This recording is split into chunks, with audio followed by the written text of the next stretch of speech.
Hi friends, ఈరోజు Jaipur Pink Panthers versus Telugu Titans September 4న అయితే మ్యాచ్ అయితే ఉండబోతుంది. Vishwanath Sports Club Vizag. Telugu Titans 11వ ప్లేస్లో ఉంది. రెండు మ్యాచ్లు ఓడిపోయింది.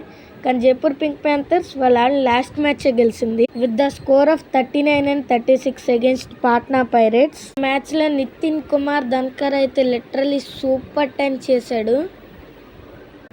మనం తెలుగు టైటన్స్ మ్యాచ్లో ఓడిపోతున్నా సరే విజయ్ మాలిక్ మాత్రం ఒంటరి పోరాటంతో లాస్ట్ మ్యాచ్ యూపీ యోధక్ అగెయిన్స్ట్గా సూపర్ 10 అయితే చేశాడు రైడింగ్ డిపార్ట్మెంట్లో. భరత్ హుడ్డా ఫామ్లో లేనప్పుడు ఆ మ్యాచ్లో 5 points డెఫిసిట్తో అయితే తెలుగు టైటన్స్ అయితే ఓడిపోవడం జరిగింది యూపీ యోధాస్ తోటి. Can Telugu Titans make a comeback or not చూద్దాం ఈ మ్యాచ్లో. Don't miss it guys. Jaipur Pink Panthers versus Telugu Titans.